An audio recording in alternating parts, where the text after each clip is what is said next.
Okay, we're here today on RealAgriculture.com at CropWeek in Saskatoon. Right now we're with John Phipps. He is the host of the U.S. Farm Report. Welcome today, John. Hi. Good to be with you.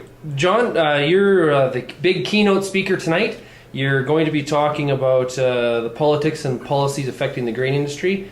Let's talk a little bit about your presentation, some of the key highlights you're going to be talking to the group about. Well, it's a moving target. Just came from working on it because events are changing as we progress through there.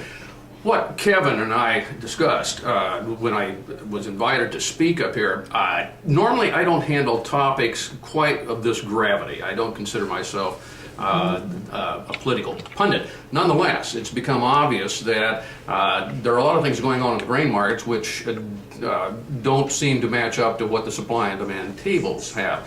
So consequently, I've been talking about this on the show. I've been writing about it on my blog.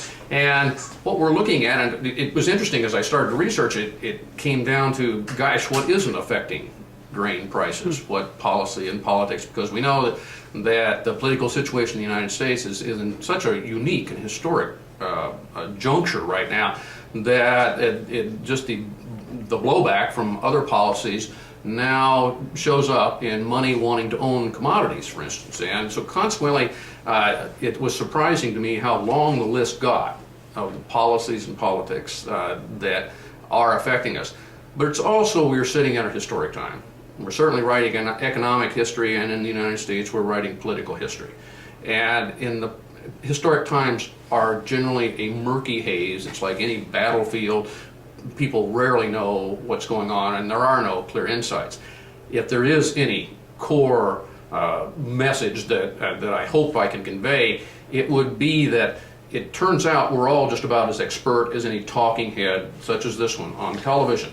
If you have the right information, and now it's available, and you have a few simple tools that you can create for yourself, a future on your own farm, that can not only just ride out, but can also thrive regardless of what these policies and politics are. So what do you think is the mood or the, kind of how the U.S. farmer is sort of feeling based on some of these challenges and things that are going on? Well, it depends on which commodity we're all... soybean, corn. Okay, first off, we're still just exhausted from the 2009 harvest. And I don't say that just as kind of a metaphor. Literally, after that kind of a stress load, most of us shut down. And I have neighbors who simply are struggling to function. It still just was that brutal. And on my way here, as I drove to the airport, I passed farmers in Illinois, which I've never seen any before, harvesting corn in January. I heard about that this morning. Okay, this is history. So consequently, you first off have people who are psychologically and physically struggling to cope with events, and so they're having trouble coming up to speed right now. They really don't want to come and listen to a guy like me. They just want to sit down and watch some rerun on television for a while, Star Trek or something. That'd be my choice.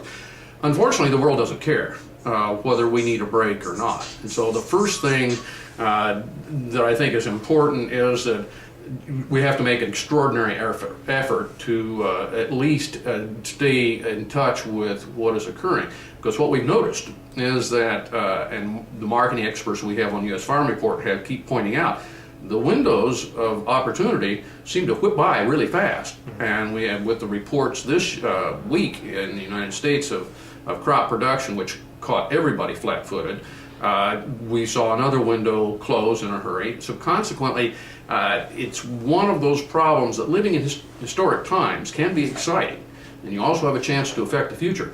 But good heavens, it's exhausting.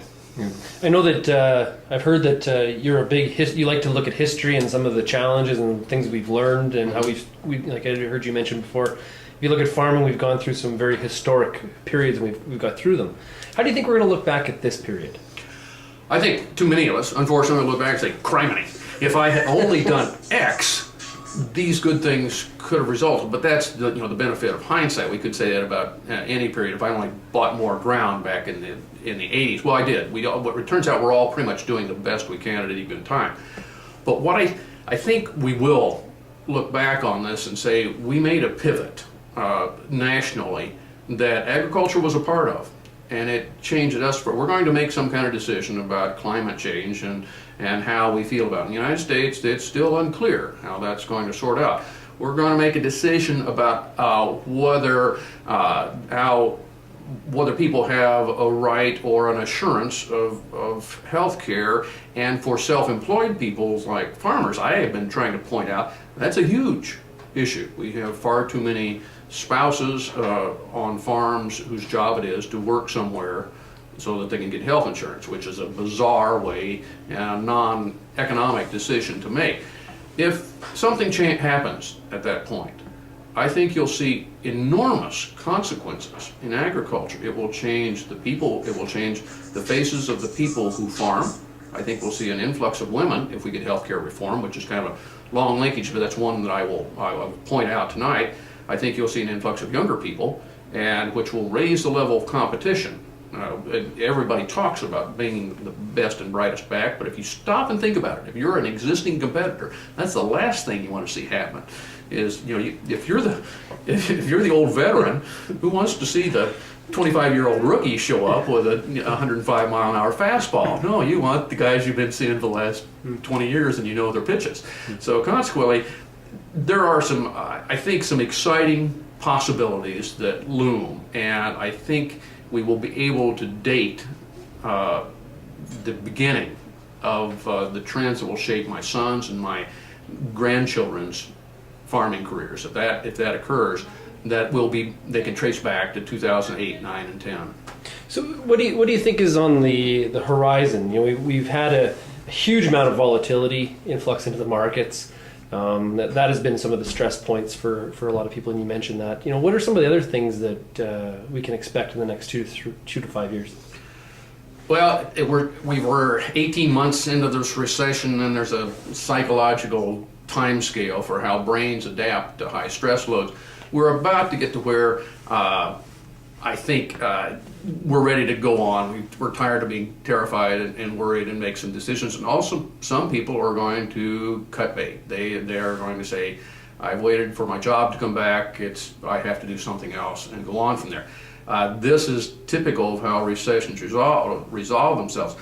So I think looking forward, what it means is that there will devolve upon individuals a wider range of options than we've ever seen, and certainly saw it like through the 80s crisis. And fewer of those will be granted by the government. More of them will be generated by people thinking innovative thoughts and saying, wait, this isn't working anymore. We're reaching the point where people are about to make some drastic changes because they've waited for things to revert to what they think is normal, and doesn't appear to be happening. So I think we're on the edge of starting to see across the economy, but even in agriculture too, people making some decisions either to go or to make some whacking, huge quantum changes.